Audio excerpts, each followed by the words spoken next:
ilahe illallah, Allahu Ekber. Muhammed Resulullah, ya Habiballah. Allah. Euzu billahi mineşşeytanirracim. Bismillahirrahmanirrahim. Assalamu alaykum qarindoshlar.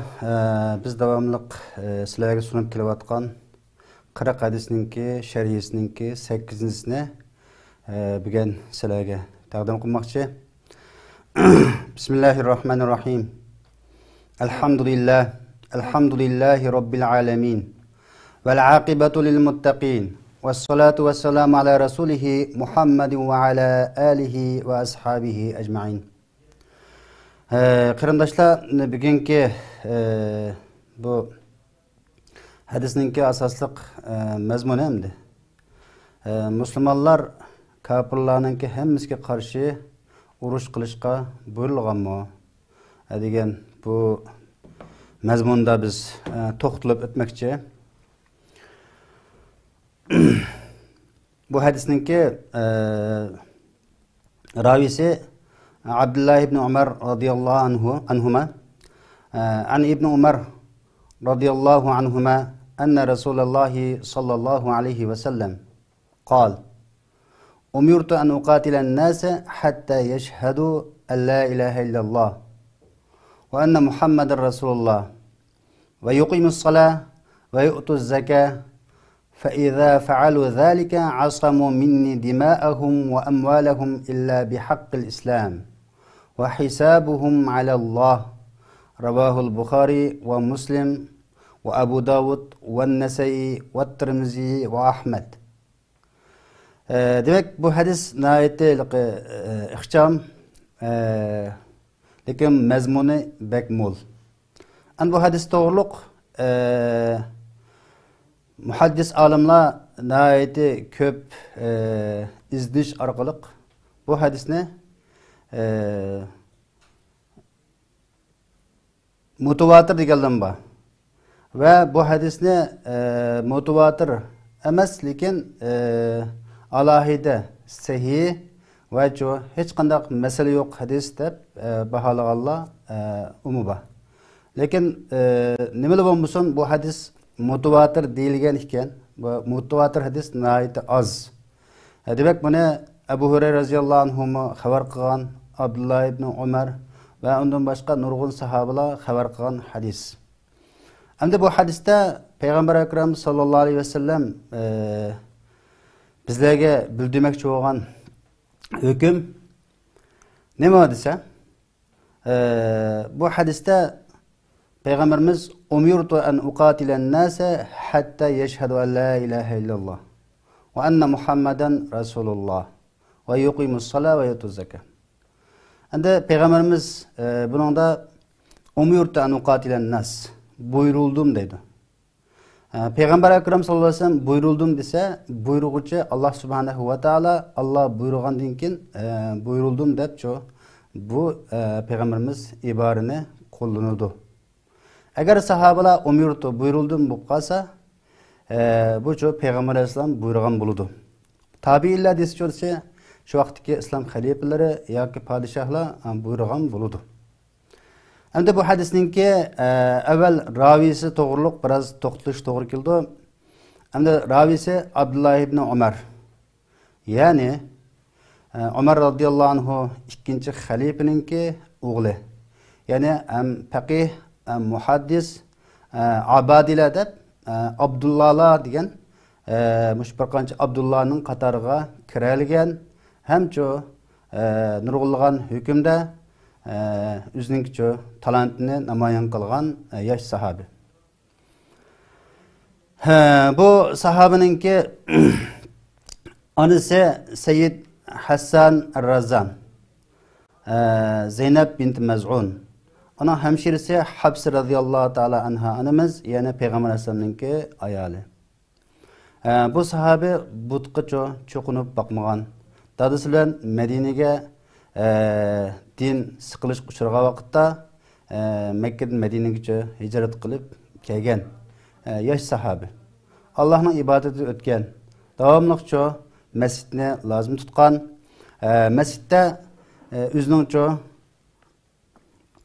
faoliyatlarini qilgan. Endi masjid lozim tutdi desak, bizning kallamizda masjid degandan keyin bizningki nuqul holatdagi hozirgi masjidni namoz o'qiydigan o'ringa aylantirib qo'yilgan bir makon kelib qoladi.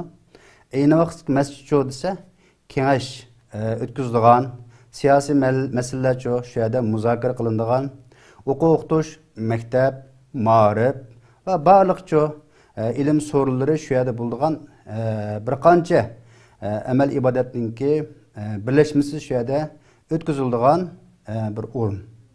Endi hozir bu o'rinninki shu namoz o'qish qilam buni yig'inchoqlab qo'ydik, bu xato.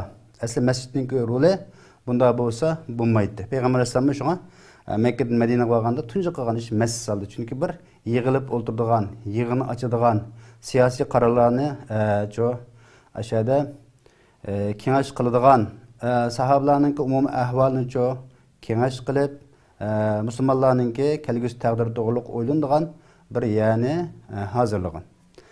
Masjidninki alohida roli ayni vaqtda bek zo'r bo'lgan. Hamda bu sahabe 80 necha yoshida vafot bo'lgan. Bu sahabeninki hamda qilgan yaxshi ishlari, o'rgatgan bilimlari, qilgan jihatlarini desak, bu vaqt uzrab ketadi. Shunlashqa mushunchilik bo'ldi qilamiz.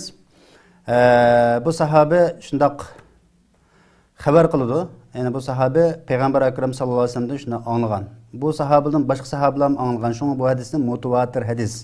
Ko'pchilikdan ko'pchilikka hozirgachilik hech qanday bir shak shubhi va yolg'on gap qildigan yoki masalan shu hadisga ta'sir etkazadigan bir ishni qilib qolgan odam rivoyat qilgan hadis emas demoqchi. Endi bu hadis nayeti mol mazmunlarni o'z ichiga olgan. Birinchi Peygamber Akram sallallohu alayhi vasallam umirtu an uqatilan nas hatta yashhadu an la ilaha illalloh va anna Muhammad rasululloh. Ben buyuruldim dedi Peygamberimiz. Demek buyuruldu? Buyurulgan narsa yani kişiler bilen urushqa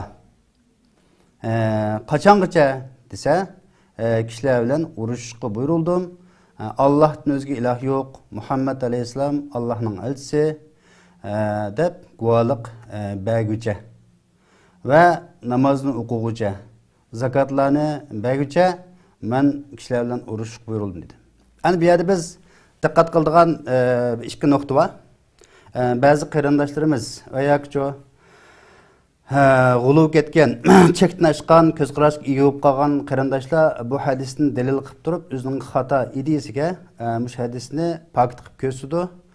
Bu xatolik qarindoshlarimiz. Shunga chelakda suv oz bo'lsa shalaq shiydi deb bilim oz bo'lib qolsa, odam shunday har xil gapni qiladigan. Yoki chala tarjima bo'lib qolsa, chala tarjima odam o'ldirdi degandek, shunday bir holat shakllanib qilishi aniq. Bu hadiste biz endi to'xtaladigan ikki xil o'rin. Birisi Peygamberimiz nima dedisi? An uqatila. Qatala yuqatiludun an uqatila. Yani urushqayma dedi. Endi ikkinchisi esa an-nas dedi. An-nasdan kim maqsad berdi? Bütün dünyadaki insanlar maqsadmi? Buna diqqat qilsak bo'ldi. Endi shu chala tarjimon bo'lib qolsak, an-nasdan bu yerda hamma insonlar maqsad, oldimizga kelganlar hammasilar urushimiz, mayli ahli kitob bo'lsin, mayli bizga harbiy tajovuz qilgan kofir bo'lsin, mayli boshqa namoz o'qimagan odam bo'lsin va yoki farzni qilmagan odam bo'lsin deb mushunda bir o'zimizga xato fatvoni elib olishimiz mumkin. Shunga biz bu yerda birinchi bo'lib Payg'ambar akram sallallohu alayhi vasallamningki an uqatila, ya'ni urush qayma, qatala yuqatil o'rtaqlikni ifodalaydigan ikki taraf holatda urush qiladigan musharakat, o'rtaqlikni ifodalaydigan bir fe'l. Bu yerda an aqtula demay, o'ltirgayma kishilarni demay, uqatila deyishda nima hikmat bor desa, urush qilish, shularga besim qilish va shularning mushu islom qonun prinsiplarining ostiga elib kelish buningda maqsad qilingan. Buningda nima maqsad desa, Ennas degenden biz bu ennasningki necha xil ma'noda keldiganligini avval bilib olsak bo'ladi. Endi bu arabcha bildigan ustozlar buni yaxshi tushundi. Elif lam bu yerda cins uchun keladi, ahdi uchun keladi. Endi mayada kelguncha desa, bu ahd uchun kelgan. Ya'ni biz bilindigan, aniq bo'lgan. Buni hadisshunoslar va tafsirshunoslar annasdan abadatul avsan, ya'ni al-mushrikin deb izoh bergan. Bunda izoh berishga dalil nima desa, Nasaining bir rivoyati bor. Bu rivoyatda umirtu an uqatilal mushrikin deb kelgan. Demak, bu rivoyatlar, bu xabarlar varianti bir qancha xil. Bo'lsa-mu, demak, annasning o'rniga mushrikni ishlatilganligi texmi bir konkret mazmunni ifodalab bergan desak bo'ladi. Endi biz to'xtalgan masala bu yerda o'ltirgayma demay, urush qilgayma. Shu oyatda nima? Vaqatilu fi sabilillahi allazina yuqatilunakum va la ta'tadu. Innalloha la yuhibbul mu'tadin. Sura Baqarada vaqatilu fi sabilillahi allazina yuqatilunakum. Sizlar urush qilinglar dedi. Qanday urush qilamiz desa, Alloh taolo shuni ko'rsatib berib, vaqatilu fi sabilillahi allazina yuqatilunakum. Allohning yo'lida sizlarga qarshi urush qilgan, sizlarni uchun yurdinglarni edib chiqarayotgan, sizlarga uchun zulm qilgan, haq dinni o'rganishga, o'rgatishga, haqiqatni o'tirib qo'yishga yoki erkinliklarga daxl tarz qilgan kishilarga qarshi, ya'ni sizlarga urush qilgan kishilarga qarshi urush qilinglar. Vaqatilu fi sabilillahi allazina yuqatilunakum yadi. Yuqatilunakum va la ta'tadu. Tajovuz qilmanglar, haddini oshmanglar. Innalloha la yuhibbul mu'tadin. Alloh taolo haddini oshganlarni yaxshi ko'rmaydi dedi. Va akhrijuhum min haysu akhrajukum akhirida u kafirlarni, tajovuzchilarni sizlarni chiqarayotgan shu yurtinglardan ularni chiqarib etinglar. Chiqarib uchun harakat qilinglar. Bu sizlarning huquqinglar. Demak, bu yerda nima desak, bir mazmun ifodalayotdi. Bu hadis, bu oyat mudofaa xarakterlik. Biz hujumga uchursak, tajovuzga uchursak, ularga qarshi urush qildiganligimiz. Shunga biz tafsir qilgan vaqtda oyatni oyat bilan, oyatni hadis bilan, hadisni hadis bilan, hadisni oyat bilan tafsir qilish bu salaf solihlarningki tafsirisi eng yaxshi tafsir. Bu yerda bizningki masalan an uqatilan nas degandikilar annas degan kishilar ekan. Masalan, umumiyizlik hammasi deb bilam, hammani urush qilamiz, har qandigini o'ltiramiz, har qandiga biz qurol ko'taramiz, hammani qilishni o'tkazamiz desak, bu xato bo'ladi. Buni xatolikninki bir qancha dalili bor. Masalan, annas bu yerda degandek mushriklar dedik, ham hadisda aniq ko'rsatildi.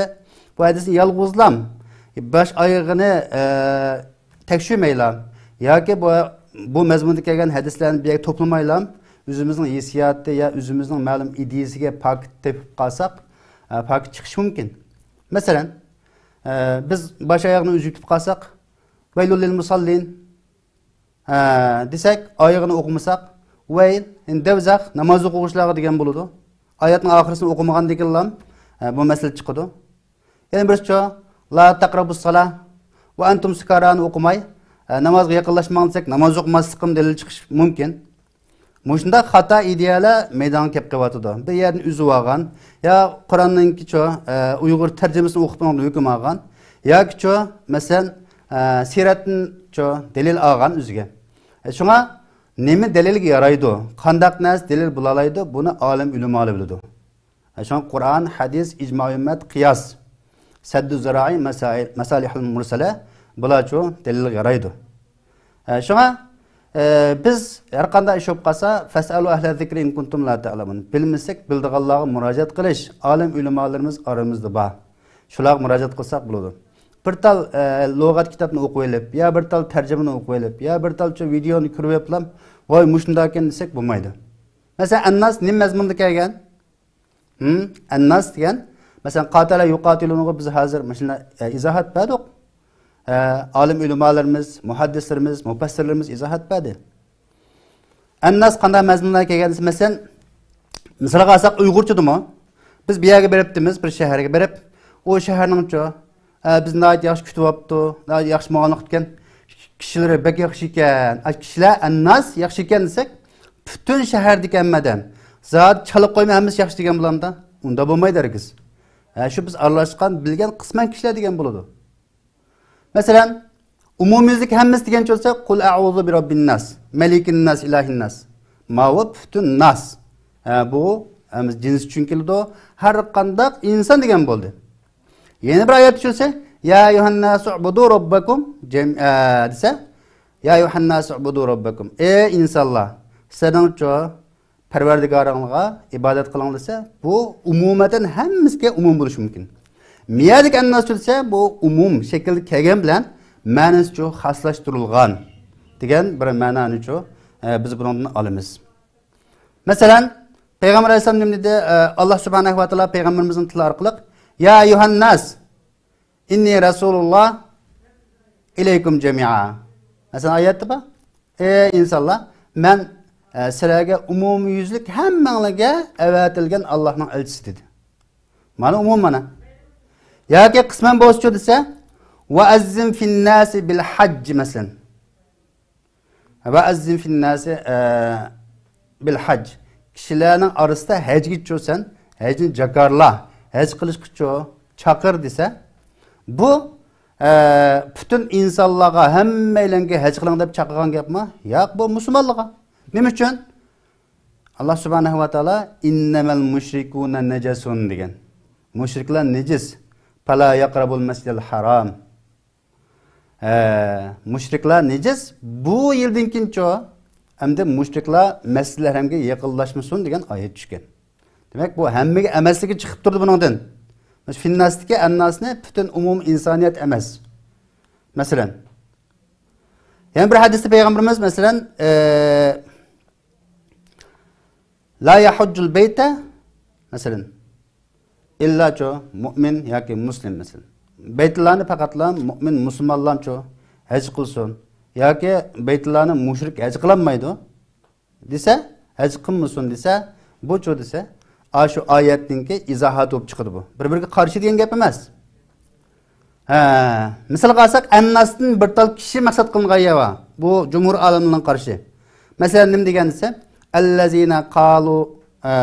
allazina qala lahumun nas innan nas qad jama'u lakum. Buningda butuncha kofirlar hammasi qo'rshab, hammasi shunday olibcho besib kelgan vaqtda bu degan kishi Nuaym ibn Mas'ud al-Ashja'i degan bir kishini annas deb ifodaladi Qur'onda. Demak, bir kishi degan bo'ldi. Bir kishini annas dedi. Kishilar degan gap yana Nuaym ibn Mas'ud dediki, innan nas qad jama'u lakum. Butun kishilarcha to'plandi sizlarga. Sizlarni zodi yo'q qilmoqchi, tüp yiltizingizdan quritmoqchi debcho dedi. Bu yerdagi annas yana butun mufassirlarningki, jumhurlarning qarashi bo'yicha tafsirshunos olimlar annas degani butun kishilar demak, nima? Nuaym ibn Mas'ud al-Ashja'i degan kishini oldi. Qarindoshlarimiz, shuni biz Qur'onni o'z ra'yimiz bilan, o'zimizning yoki arab tilini o'qigan azroq tarjimamiz bilan tafsir qilsak, bu chog'da biz to'g'ri qilgan bo'lsakmi, xato qilgan bo'lamiz. Shu man qala fil Qur'ani bi ra'yihi fa asaba faqat akhta'a. Kama qal Rasululloh sollallohu alayhi vasallam. Bir odam Qur'onda o'z xohlagancha, o'z ra'yi bo'yicha yoki ma'lum narsani bilganlik uchun tafsir qilib izohlagan bo'lsa, bu to'g'ri qilgan bo'lsa-mi? Masalan, qaliga dedi, zarabaga urdi degan bo'lsa-mi, bu kishi xatolashgan bo'ldi dedi. Shuni biz diqqat qiladigan masala. Qur'onning tafsirini qildigan, tafsir o'qigan, tafsirini tushundigan kishilar qilishi bu intayin muhim demoqchimdi. Shunga hamda biz bu yerdagi annas qarta bir qancha xil ma'noning borligini, nas degan yolg'iz kishi bo'lganligini, yo qisman bir bilak kishi bo'lganligini, yo umumiylik kishilar bo'lganligini izohlab o'tgan bo'ldik. Shunga biz bu yerda demoqchi bo'lgan gap nima bo'lsa, payg'ambar akram sallallohu alayhi vasallam, payg'ambarimiz bu Makka mushriklarga qarshi, ya'ni payg'ambarimizning yurtidan haydab chiqarib o'tgan yoki chiqib ketishga qistagan, butun sahobalarni yurtidan qo'g'lab chiqargan yoki chiqarib o'tishga qistagan islom qonunining qonun bo'lishga yo'l qo'ymagan shundaq bir qancha xil jinoyatlar bo'lg'achqa bular qarta nima dedi payg'ambar akram sallallohu alayhi vasallam umurtu an nuqatilan nas hatta yashhadu an la ilaha illalloh Allohning o'ziga iloh yo'q Muhammad alayhisalom Allohning elchisi deb guvohlik bergichilik men urush qilishga buyurildim dedi. Urush qilishga dedi. O'ltirishga yoki qasd etishga degan gap yo'q bu yerda. Ya'ni Muhammad alayhisalom Allohning elchisi deb guvohlik bergicha namozlarni ta'dil arkonlari bilan nihoyatda to'g'ri usulda o'quvchi. Yuqimus salat degan. Va yutu zakat degan gap zakatlarni bergicha. Zakatlarni o'z o'rniga, loyiqida, onunğa o'ziniki hissiyati, xohishi yoki o'zining shaxsiy manfaati olishib qolmagan shart bilan joyida bergichilik dedi. Demak, mushlar mushriklarga qartilgan. Endi annas bütün kishilarla urushimiz desak, qanday gap chiqadi bundan desanglar? Masalan, bu kishilar degan gapdan bir qancha xil top chiqadi-ku bundan. Bir qancha xil top. Qanday desanglar, musulmonlar. Musulmonlar. Anandakincho munofiqlar. Anandakincho desak, zimmiylar. Uningki muahidlar. Uningkincho musta'min bular. Anandakincho harbiy kofirlar. Mana bir qancha xil holatdagi bu insonlarning hammasi shu kishilar qatoriga kiradi. Biz mushkatning uzillan muahidni yoki zimmiyga majburlab dinni tanıdigan, dinni majburlaydigan bizning huquqimiz bormi desa huquqimiz yo'q. Shunga jizya qo'yildi ularga. Jizya qo'yilganligi ular o'zining e'tiqodiy erkinligida, o'zining ibodat erkinligida yashaydi. Yashaydi. Islom qonuni prinsipininki kulangusi ya shu kunlik asosida yashaydi.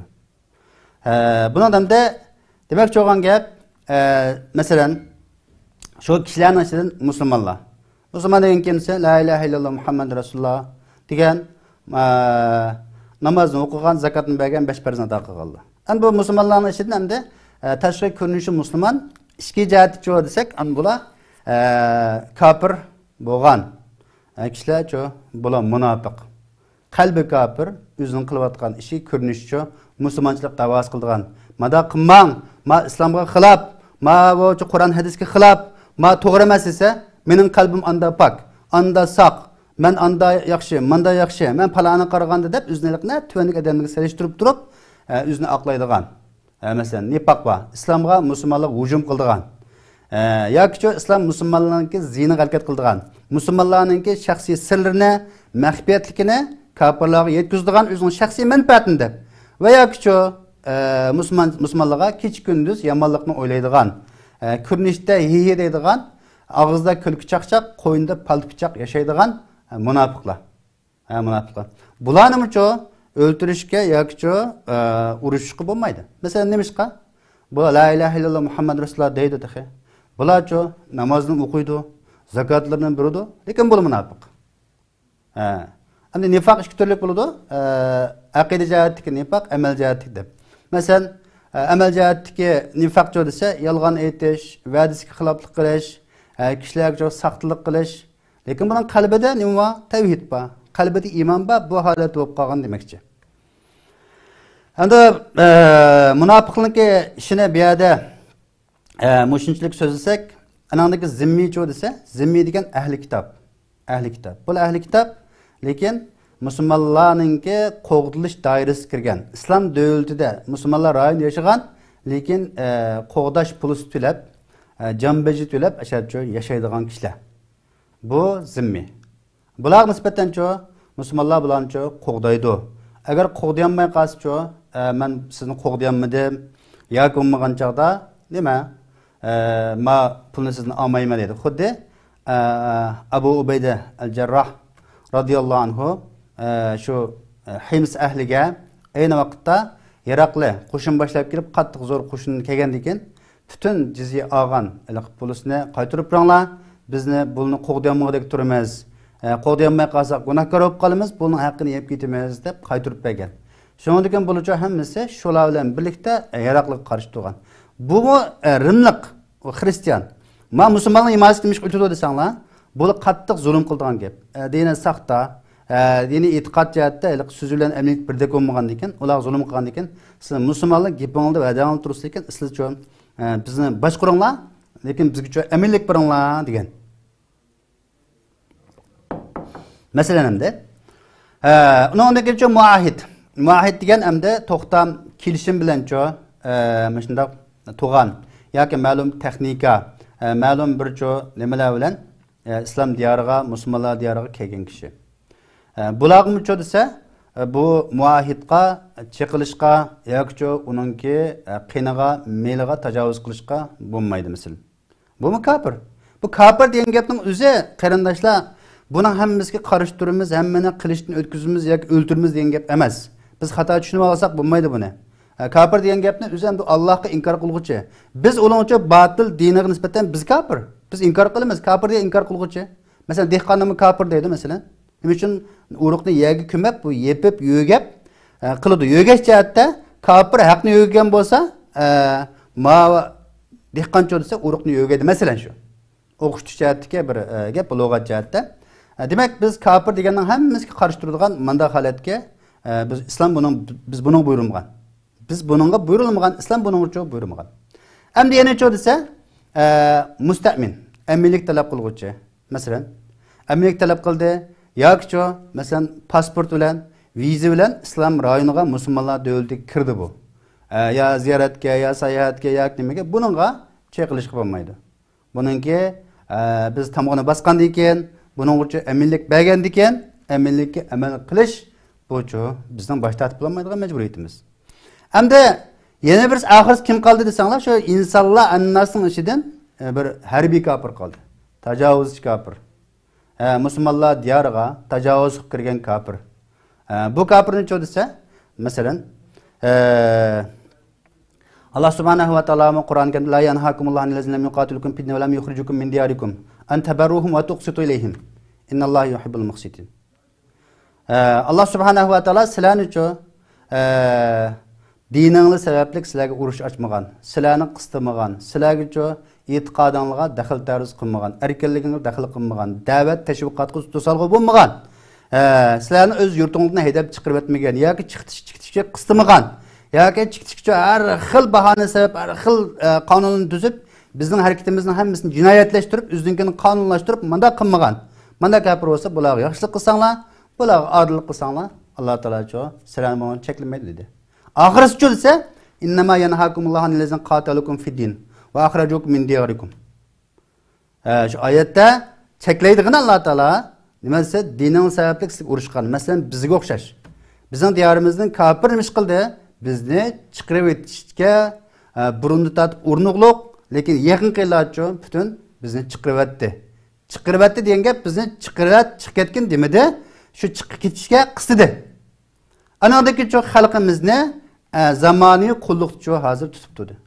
Masalan, bular qarta bu yaxshi ko'rish, bular bilan do'st bo'lish, bularga odillik qilish, bularga nurg'un yaxshilik qilish masalalari Qur'onda aniq cheklangan. Biz tavalloh tabara masalasini jiq ketkizib qo'yaylik endi.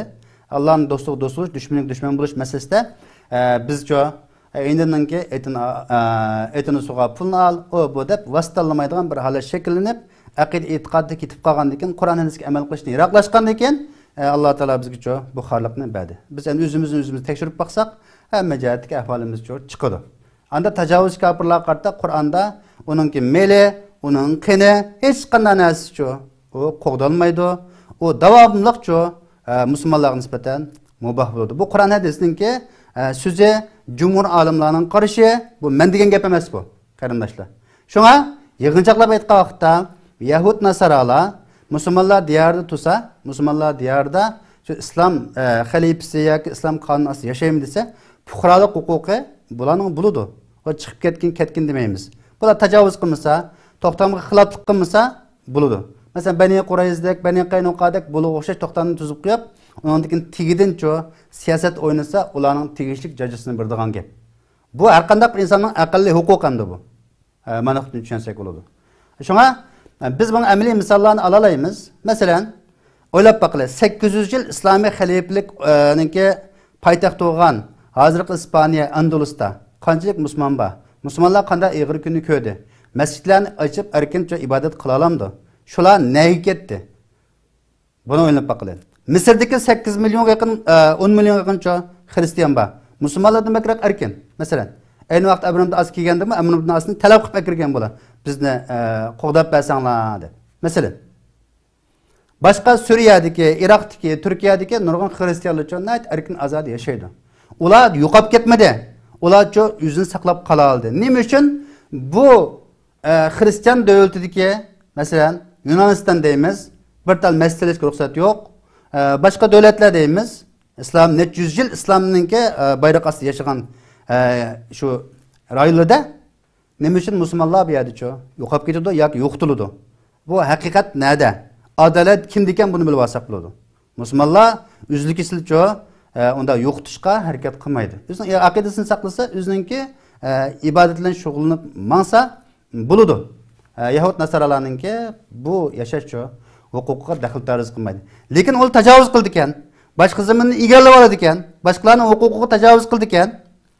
O Birlashgan Davlatlar Tashkiloti, o demokratiya, o bu deb atalmış undagi quruq gapni ko'tarib qo'yib, oxirida Birlashgan Davlatlar Tashkilotining nurg'un qonunlarini chiqarib, hech qanday amal qilmay, masalan, Isroiliya, Falastinni qadam bezib, to'xtamay shundoq Yahudilar majlis qurish bilan hozir masalan xaritida yo'q hozir. 48 yil qanchalik xarita qarab baqsangiz bo'ladi. Bizning ahvolimiz shundoq. Xitoylashtirish, kafirlashtirish, dindan chiqarish, milliyatimizning millatninki madaniyati, yezig'ini chiqarish, ularni yiroqlashtirish. Demak, buni hamda bizning o'zgartmagan, operatsiya qilmagan bu badbaxtlikninki shu ayni vaqtda men bir da'vati degan, keyin bizning mujahid 2010 ya 2008 aniq esimda yo'q. Bir da'vatda kuzang cho'nkan, buningcha igizgan debmi tutishi mumkin. Bu bunda bana sabab topadi deb bir nimada da'vat so'rinda shuni deganligim esimda. Bu ish rost deganda keyincha mancha yildan keyin bizning shu bir burut qo'yganga, saqal qo'yganga, burnimizning egiz o'g'iniga, ko'zimiz yo'g'in bo'lganga biz tutildik yoki yurtimizni haydab chiqarildik. Bular nisbatan hukm aniq. Biz hech qanday darajada biz aniq deb qo'ylar terrorlikni qo'llamaymiz. Biz terrorchi emas. Musulmonlar terrorchi emas. Bak tinchlikparvar, tinchlikni suydigan xalq. Lekin tajovuz qilib qolsa, boshqa dinliklar o'xshash o'ng yuzingga beni bo'lsa, so'l yuzingni tutib beradigan manda belgim yo'q bizda. Biz qisos olamiz. Biz unga javob qaytaramiz. Biz ular qartacho kuchimizga yetishcho taqobil turamiz. Bu Qur'on hadisning mazmuni. Har bir musulmon qilish tegishli bu majburiyat, mas'uliyat. Bizga yetkazib qo'yish majburiyatimiz bor. Va ma alayna illa al-balag'ul mubin. Bizga yetkazish mas'uliyatimiz, majburiyatimiz aniq bor. Biz yetkazdik. Qudratimiz yetishcha. Shunlashqa qarindoshlar, endi bu kafir desa hammani bir tayoqda aytadigan, tajovuzchimi, tajovuz qilmaganmi, qo'llaydiganmi, qo'llamaydiganmi aytsak, bu bir tayoq bo'lmaydi. Bularninki deb kelsam gapchiq, birinchi dunyo urushini kim qo'zg'adi, ikkinchi dunyo urushini kim qo'zg'adi, necha 100 million odam o'ldi, kimni o'ldirdi, qanday qildi, qanday tajovuz. Endi hozir butunlay qildiganini qilib bo'lsa, biz tinchlikparvar, bizning axloqimiz mana yaxshi, anda yaxshi kishilik huquq va bizda insof bor desa, o nurg'unlagan, dattatgan nurg'unlagan odam bo'lib keyin bir tajribali bo'lib, da naytdi. Jamiyat ko'rgandan bir yaxshilanib qolgandek bir masala. Masalan, Yevropaning, Amerikaning ahvoli shu. Lekin tigi chiqib kirsa, insofli kishilar buning uchun o'z xalqini guvohlik qilyotdi. Bu axloq jihatda, e'tiqod jihatda qattiqcha tushkunlashib tugishgilik hamdi. Buni biz ayblamoqchi emas. Shunga bo'lonki ilg'or fan texnikasi o'rganish kerak, lekin axloqni o'rgansak bo'lmaydi. Ilg'orcha ularningki, masalan, texnikalar bo'lsa yoki boshqa bir nimalar o'rganish tegishli nasos o'rgansak bo'ldi. E'tiqodni o'rgansak bo'lmaydi. Biz hammani avval e'tiqodini, avvalcha axloqini o'rganib, o'zimiz buzilib ketib, bolalarimizni buzitib qolsak, qiyomat kuni biz og'ircha jazoga uchraymiz, qarindoshlar. Demak, cho'g'an gapda endi bu hadisdagi mazmun nima desanglar-da, bu hadisda biz payg'ambarimizningki so'zlagan hadisini umurtu an uqatilan nas. Kishilar bilan mencha, yana mushriklar bilan, dinsizlar bilan, mundaqcha aytgan vaqtda kommunistlar bilan, dinsiz bular bilan urush qilishga buyurildim. Nima desa, Allohning o'ziga deb guvohlik bergicha, ya uningga ya buning tusildi. Mavlga nisbatan undaqlıq yaşaş muhiti pursuti ço İslamda bunun yo'q. Lekin ahli kitobga, Yahudiylarga, Nasaralarga nisbatan ço desa, bular Allohga ishonganlik uchun payg'ambarimiz e'tirof qilmaydi. Bularni biz ço Qur'onda shunda degan, biz kafir deymiz. Bu kafir degan gap ularga nisbatan o'zi pitibdi-da bu nayt haqorat his qiladi. Bu aslida ular diniga nisbatan biz kafir masalan. Biz mundaqcha tushunsak, ham tushun desakchi bo'ladi inshaalloh. Shunga endi biz bu yerdagi masala ilqi bu hadisdagi umumiy ilqi hadisninki markaziy idisi islomninki dunyoviyligi. Masalan, hozirmi Germaniya boshqa davlatda har kuni 30 bilan 100 kishi har bir davlatda islomga kiryapti masalan.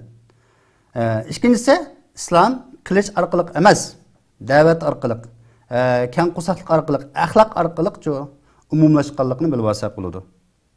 Endi jihad desa, o jihad degan nima? Endi bir yomonlashtirib, set ko'rsatib, bunda qilmas bo'lmaydi. O jihad degan shu nima desa, jahada yujahidun. Jihad bu Peygamber Akram sallallohu alayhi vasallamga payg'ambarlik kelgandan tortib jihad qilgan. Payg'ambarimiz şu peygamberlik kelgan tartibchi mujahid masalan. Mekkada nima qildi? Qanday desa, fala tuti'il kafirin va jahiduhum bi jihadan kabira. Kafirlarga itoat qilma, kafirlarga qarshi cho'ng jihad qildi. Cho'ng jihad degan degan Qur'on hadis orqali, da'vat orqali, tushuntirish orqali, ong saviya, shuni madaniyatlik qilish, shularni aqidaklash masalasi bu jihad masalan. Ojiz vaqtda ularga nima qildi? Şu 13 yil jarayonida qattiq ig'ir kun ko'rdi. Hattoki Sumayya onamizga nayt vahshiylash mesela nezler tıkılıp öldürüldü.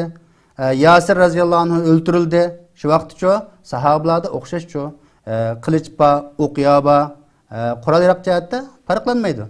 Lakin onun sanı az, aciz. Vaktinde kuffu aydekum ve akimus salavatuz zaka. Kulağını yığınla, üzerine tutvelanla, namaz okunu, zakat bırakın diyen buyruk geldi. Anadaki desek, Mekke'den Medine'ye bulanın sani biraz köpüyüp hem zulüm bek eşip haddini ziyad olup ketken de akide itikadını saklaş için ola dukalarını, öylerini hemmenesini taşlap hicret kılışka mecbur oldu bu vakitte. Uzinellilezin yuqatalun biyannahum zulimu diye ayet düştü. Bu Mekke'den Medine'ye kitibatka yol düşken dedi. Alımla demek bu ne desenler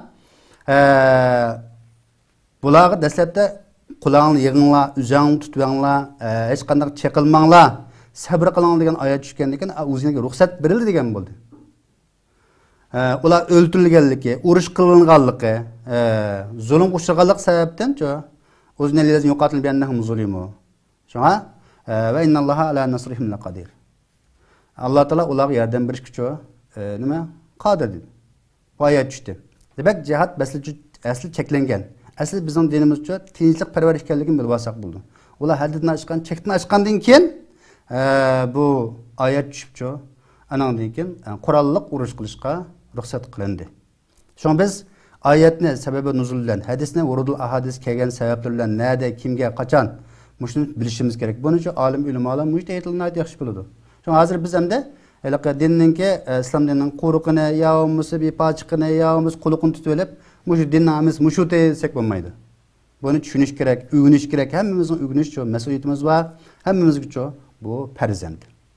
Shunga hamda bizningki yana to'xtalgan masalamiz nima desa, bayatni degandek hamda islom qilish bilan qurol bilan tarqaganmi desa, yo'q, bunday emas. Buni butun dunyo musulmonlar, bu Malayziya, Indoneziya mesela olubdan biladi. Nurg'ullar rayondagilar yaxshi tushundi buni. Endi bu bir tuhmatxo'rlar, tuhmat topay desa, har xil tuhmatlarni qildigan gapchi endi. Shunga tajovuzchilarga tajovuz qilish. Tajovuz qilmaganlarga tajovuz qilmaslik, chaqilmaganlarga chaqilmaslik. Bu Qur'on hadisninkichi alohida prinsipi. Ayni vaqtda men deb o'tgandek 13 yil jarayonida ajoyib zo'r azob uqubatlar, hattoki ko'z oldida o'ldirildi. O yerda qurolliq ularga hujum qilsa, balkim azroq yollansinmi yoki badal to'lasimi, avldimi o'lishi mumkin. Lekin bunday qilmay sukut qilib turdi. Chunki payg'ambar alayhisalom buyruqni qildi-da, bu buyruqni angladi. Alloh taolo ularga ijratga ruxsat bergan chaqda shunga Alloh taolo uznalilazin yuqatilun biyannahum zulimu va innalloha ala nasrihim laqadir. bular zulm uchraganlik sababidan bularga jihad qilishga ruxsat berildi, qurolli urushga deb Alloh taolo Sura Hajning 39-40 oyatlarida bunu dedi. Bu oyatda ham da allazina ukhrijū min diyārihim bighayri haqq dedi. Öz yurtlardan, diyarlardan, vatanlardan nahaq chiqarilgan. Buningki chiqilish sababi esa ayyaqul robbunalloh. Robbimiz Allah, dinimiz islom deganlik uchun chiqarilgan. Biz shundoq. Allah qabul qilsin. Muhojiratdagi barliq kishilarning gunohini kechirim qilsin. Bular bak ulug' ibodatni qilyotdi ham qilyapmiz. Biz sabr qila olsak bo'ldi. Endi sinoq imtihon bak kuchlik. Chunki birildigan narsa bak qimmatlik, u o'smi jannat. Shuning uchun biz savrchanlikni o'zimizga qibla qilmasak endi yashamaymiz. Mendan boshlab har qandaymizning hozir dad tugadigan shub qolsa, sizlarning dadinglar mening dadimga yamoq qilinmaslik mumkin. Shunga o'z diyorlaridan, yurtlaridan chiqargan. Shunga va akhrijuhum min haysu akhrajukum deyishda ash yurtdan chiqarib o'tganlarni chiqarib yetinglar deb buyruq qildi Alloh taolo. Bu vatanparvarlik yoki millatni deyish bu islomga bir xilof ish emas. Nuqul holatda vatanparvarlikni deyman, dinni tunamayman. Mencha millatni deyman, dinni tunamayman desak xato. Usaymin rahimahulloh shu Riyaz Solihning sharhisida mushuni islom diyorlari bo'lib qolish, islom diyorlarini qutqizish uchun mengishning o'zi bu islomiy jihad deb atagan. Boshqa mujtahidlar shuna degan. Biz hamda o'zimizningki birinchi nomorliq vazifamizning nimaligini bilib olishimiz kerak qarindoshlar. Vazifamizni qo'yib boshqa jihatda, boshqa yerga ketib, boshqa ishlarni qilib o'ltirsak bo'lmaydi. Shunga biz qatilul lazina yalunakum minal kuffar. Ash qatala yuqatil qatilul lazina yalunakum. Yeningildagi, ko'z oldingildagi sizga bevosita saqini qarshi shu urush qilgan oyatni unutib qolmasligimiz lozim. Bu Qur'onning oyati. O'zimizning hozirgi masala mushu zaman oxiriningki belgisini o'qimadik hamda o'zimizning idisiga, o'zimizning xohishiga, havo havisiga Qur'on hadisni dalil izlayotgan shuni akablam. Zaif bo'lsin, mavzu bo'lsin, hadisni to'qib yoki o'qib yoki shuni deyish orqali o'zimizning qilgan ishni aqlashga uringan ish bu to'g'ri emas. Olim ulamolar, mujtahidlar tugab qolmoqlik haqni da'vatida, ya'ni shu haqqoniy olim ulamolar, mujohidlar dunyoda tugamaydi, hamcha yo'qolmaydi qarindoshlar. Shunga biz hamda islomningki adolati, islomningcha xristianlar qanday muomala qilganligiga qarab boqaylik. Masalan, oyatda nima deydi? Va in janahu lis-salim fajnah laha va tawakkal alalloh innahu was-sami'ul alim. Agar ular tinchlikqa mayl bo'lib qolsa, senmicho o tinchlikka nisbatan mayl bo'l, tinchlikni ulancho, to'xtam tuz, kelishim tuz, Allohga tavakkul qil. Davomliqcha biznikiga bizni qilichidan qon temib turadigan yoki terrorchi u bu desa bo'lmaydi. Biz terrorchi emas. Lekin qonunlik huquq manfaatimizni qo'g'daymiz, mush yo'lda kurash qilamiz. Biz yo'lliq bo'lgan, shariat uyg'un bo'lgan barliq vositalarni qo'llanamiz. Bizning huquqimiz bu. Hech kim bu huquqimizni cheklamaydi qarindoshlar. Shunga bu atalg'uni ayirib oldi. Mana vaqtiga biz diqqat qildik. Umar radhiyallohu anhu masalan Baytul Maqdisningki ochqishlarini topshirib olish uchun bo'lgan vaqtda shu Baytul Maqdisga xristianlarga aminlik berib, ularning mollari, chirkovlari va o'zimcha jonlarga chaqilmaydiganligi, asha turiyas bo'ldiganlik to'g'riliq nima qilgan? Shu hozirgi yoshlik ular yashaydi. Masalan, islomning adolati bu. Qurol ko'tarmaganga qurol ko'tarmaymiz. Ko'tarib qolganga shu qon to'kimlasa, shuni qonga patro etmasak, biz o'zimiz petib qoldigan ish chiqdi bizga o'xshash. Masalan, Umar ibn Abdulaziz 5-xalifa deb alohida ta'riflangan Umar ibn Abdulaziz Samarqandni fath qilgan vaqtda Samarqand ahli shu bizlarni O'rta Osiyodagi shu yerga borgan chaqda Samarqand ahli uning bir parcha xat avatgan. Avatib bu islom fathisi batil. Biz bu fathiga qarshi bunda qurolliq, unda armiya bilan kirsa biz unga qarshi degan. Chunki bu armiya bizni islomga da'vat qilmadi, islomni tushundimi degan. Deb bizga unda jizya qo'yish bo'lmaydi deganda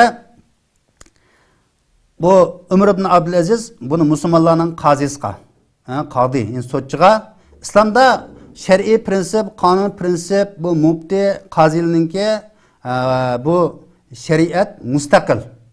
Bunga podshoh ham aralashmaydi, xalifa ham aralashmaydi. Nurg'unlagan buning amaliy bo'lgan ishlar bor, buni desak vaqt uzrab qoladi. Demak, bumi qoziga avatadi. Avatgandan qozi chiqqan hukmga hozir ham bu hukmni chiqarib, voy shariatga kelimiz, voy shariat bo'yicha chiqilib, zodi shunday chiqqan deganlarni ko'ryapmiz. Manfaatiga uyg'un kelsa, pul mol dunyolik ziyon bo'lmasa, darrov ma'qul sallamna. Agar ziyon bo'lib qolsa cho desa, andat mandat o'zining gapini takror. O hukm cho'qim ikki tarafning birisiga hamda dunyolik jihat ziyonga chiqadi bu. O'zimiz ketkizib qo'ygan tarafli bo'lgandan keyin chiqqandan keyin sallamna mo'yda bo'pti, hamda shariat bo'yicha arabda demay, mushundaq agar islomiy qonun bo'lsa, islomiy shariat boshqacha holatda uni hal qiladigan darajaga demlicho apirib qo'ydigan gapimdi. Bu qozininki huquqi daxilsiz. Shuning bilan bu arz qilgandan keyin Umar ibn Abdulaziz darrov buyruq chiqarib, bu armiyaninki qo'mondonlarga Samarqanddan chekininglar. Darrov chekinmasang bo'lmaydi, xato qilibsizlar. Demak, bir yerga jihad qilish uchun, bir yerga berish uchun avvalcho da'vat qilamiz, islomni tushundiramiz, uni saqlaymiz. Azan çıktım çıkmadım onu anlayımız. Mesela. Degenden bulaço derhal çekindi. Çekinip şehirden sırtıga çıkıp doğandan keyin bulaço naaytilqi ittifaq holatda eşhedü en la ilahe illallah ve eşhedü enne Muhammed Resulullah deb Müslüman bo'ldi. Tek xatolikni musulmonlarninki qo'mondoni armiyasiga atib qo'ydi vaqtda. Demak, bulaço biz tushungan bo'lsang, biz bunda dinni mana tushungan bo'lsak, islomga kirdik degancha bildik. Musulmonlar masalan Sham diyorini fath qilgan vaqtda bular Dimashqda va Himsda nurg'unlagancha yerlarni egalladi. Ana egallab Abu Ubayda ibn Jarrah bayatni deb o'tdim. Qilganda bu Herakla nurg'unlagan g'oyat zo'r qo'shinni yig'di-da bu. İslam armiyasini yo'q qilaman deb. Üzlü-kesil yiltizni yo'q qilaman dedi-da.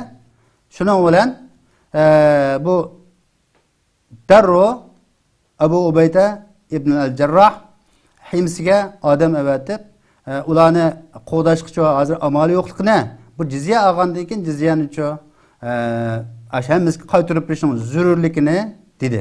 Bu jizya nima desanglar? Bu bir jonbeji. Buni olsa shu qo'dilish himayaga o'tish, qo'dash haqqamdi. Musulmonlardancho zakat degan nom bilan ism bilan olsak, u nimadancho ahli kitoblardan jizya degan nom bilan oldigan gap. Bu masala shu. Bular umumiylik chiqdi-da, chiqqandan keyin bular xristian diniga e'tiqod qildigan turib chiqib, bular hammasi buning ta'sirini ketib musulmon bo'ldi. Endi buningga biz nimalarni emli bo'lgan vaqalarni desak pek ko'p.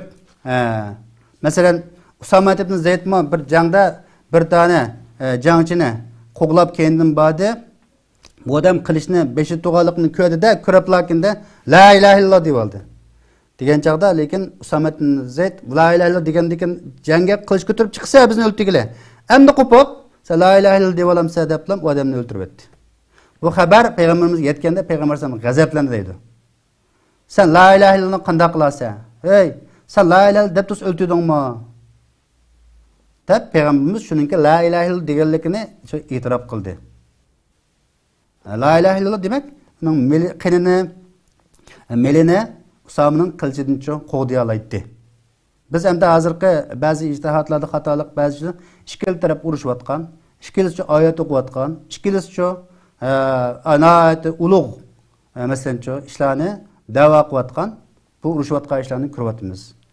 Alloh har ikkala tarafning ko'ngliga insof bersin. Endi Usama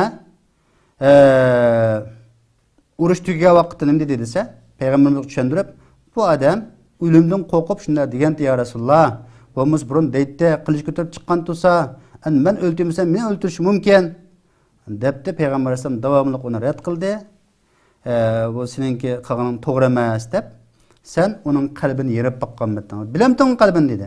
Shuni qarindoshlar bizni yaxshi tushunishimiz kerak. Endi biz umurtan nuqatilan nas desak, masalan, kishilarla urushga, masalan, butparastlar bilan kommunistlar bilan shuna urushga buyurilgan degan payg'ambarimiz hadisini degan ekan, ba'zan deyish mumkin, la ikraha fid din deb tursa, dinni majburlash bo'lmasa, nima uchun bunda bo'ldi deyish mumkin. To'g'ri?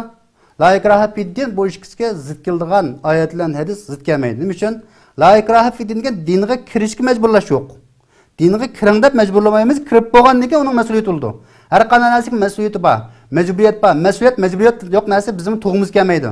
Misolga olsak, biz bir ikki dona mashina bo'lsa bir safarga chiqmoqchi, biningda har qanday erkinlikni qilsanglar bo'ldi. Cho'ng bir avtobusga yoki poyezdga ichsizlar, cheksizlar, hammishni qilasizlar. Zat cheklim yo'q meningda desa. Yana buningcha men cheklim bor. Tamaki chekmaysiz. Meyatcho qalamqon yuqori ovozda muzik qo'ymaysiz. Yoki bo'lmaganda meningcha kishilar bilan to'lishib, vaqirishib urushmaysiz, mehnat qilmaysiz, pokizlikni saqlaysiz. Nurg'ulgan cheklim bo'lsa, sizlar qanaqaga chiqsizlar? Albatta cheklimga chiqamiz. İnsanın tabiati fitrati shu. Bir qoida, qonun bo'lish kerak. Shunga bu islom insonlarning turmushini ratlaydi, tartib soladi, baxt saodatga erishtiradi. Islom bir narsani cheklaydi ekan, islomning u kishilarga nisbatan qilgan bir kuyinishi. Buni bunday tushunsak bo'ladi. Shunga endi bu janglardimi Usama ibn Zaydga payg'ambarimiz nima dedi? Xolid ibn Validga shunda degan masalancha boshqa bir hadisda. Ham buni desak baklam bu uzrab qoladi. So'nashqa hozir ham la ilaha illalloh desam anda degan, manda degan qalbini yerib baqqandek, uni bilan kafir, bilan mushrik. To'g'ri, kafir, mushrik deyish kerak. On dalil paketlan olim ulamolar yoki jumhur chiqargan fatvo bo'lib qolsin mayli.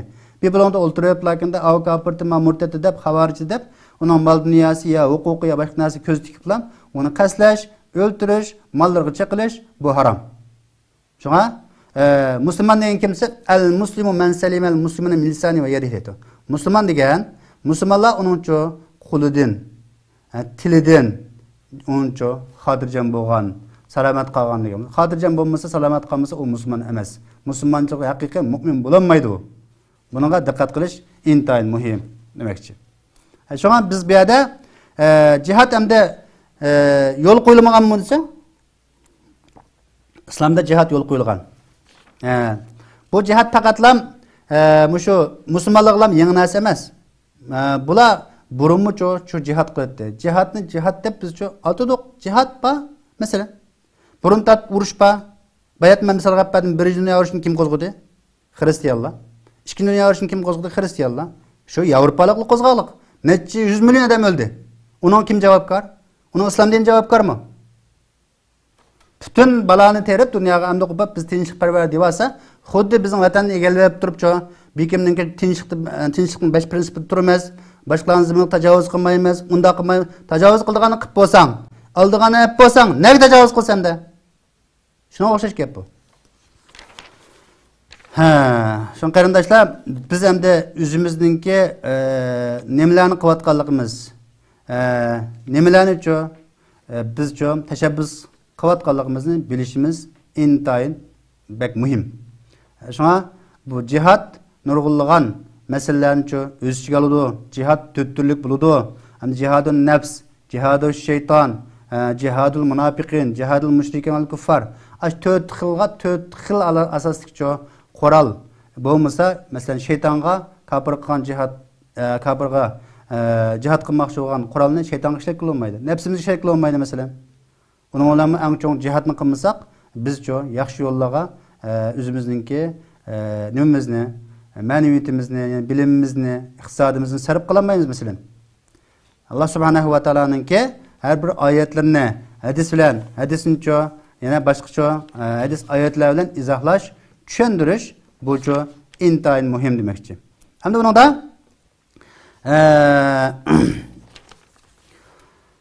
bu Müslümanlar ham da Allah'ın özgü mesela Allah'ın özgü ilah yok. Muhammed Aleyhisselam Allah'ın elçisi deb guvohlik bersa. Guvohlik degan gapni deydi ba'zi rivoyatlarda hatta yaqulu la ilaha illalloh desa deydi.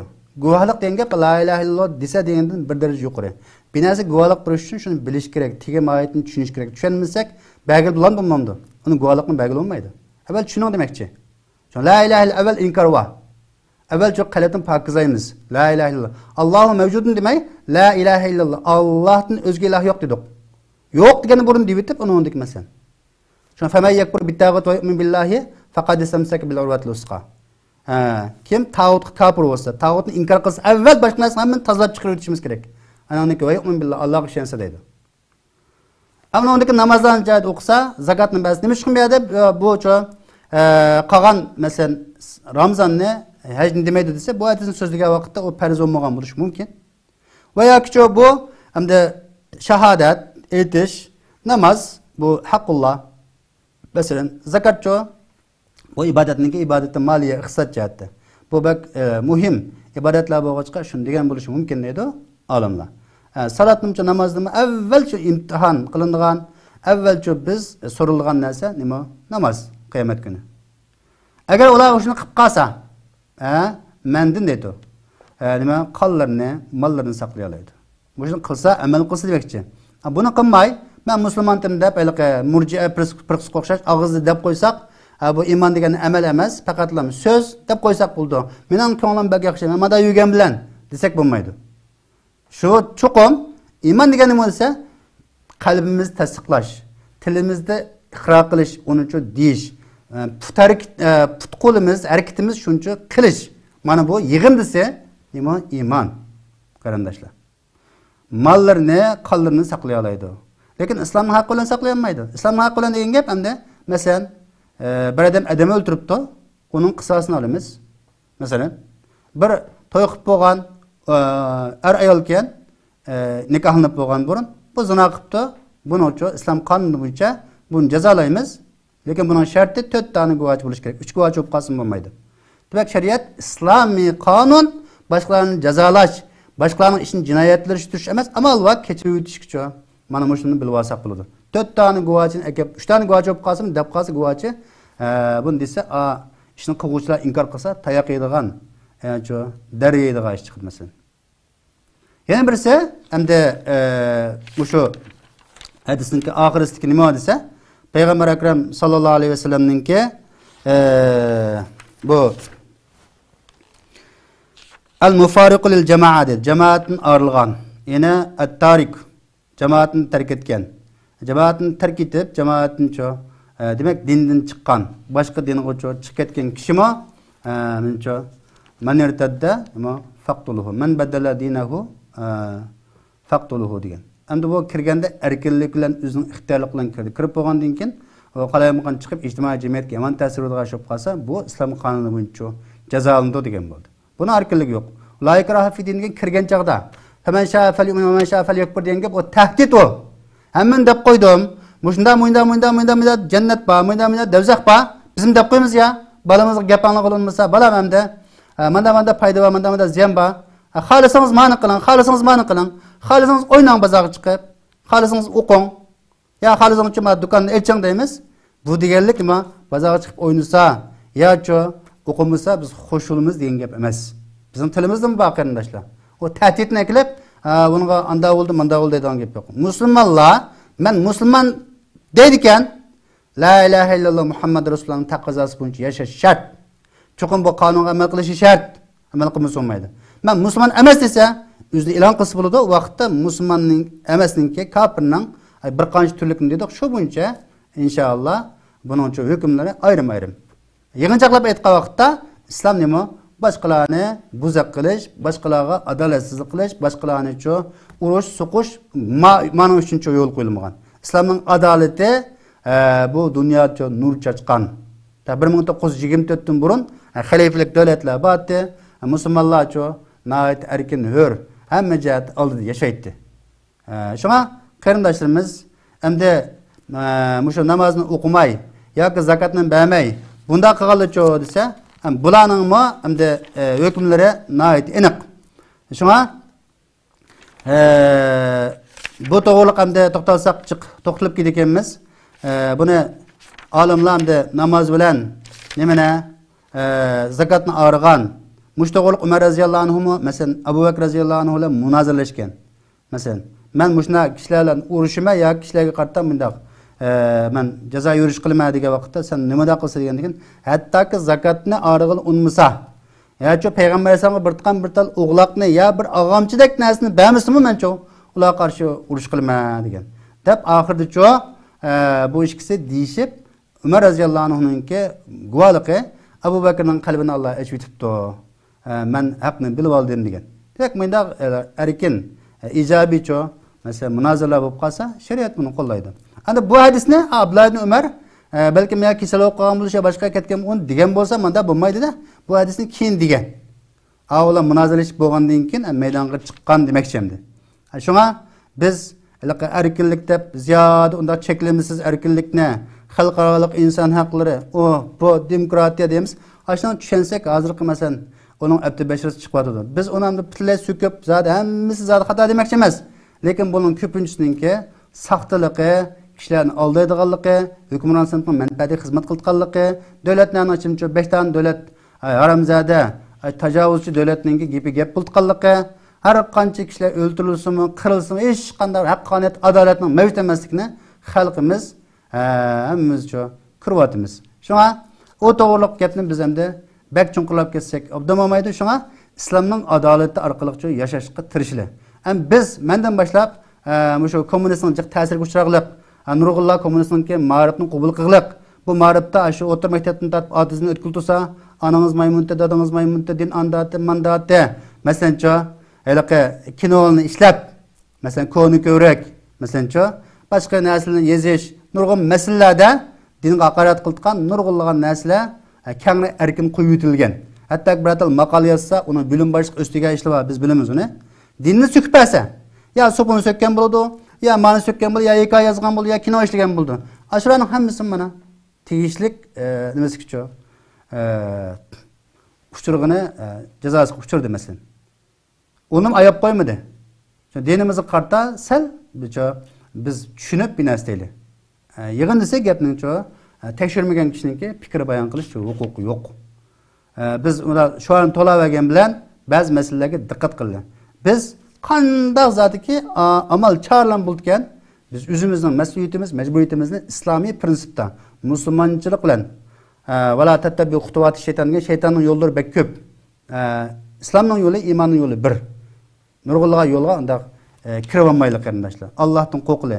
Bu nayet qisqalam dünya özümüzni tekshirli. Allah subhanahu va taolo hammalarga mushu torda uchrashgandek va shundan ko'rib, anglab, manfaatlangandek oxiratdami jannatul firdavsda birga bir-birimizdan bahramand bo'lg'ili, huzurlanғili Alloh nasib qilsin. Mening so'zim mishada tugadi. Va oxiru da'vana anil hamdulillahi robbil alamin.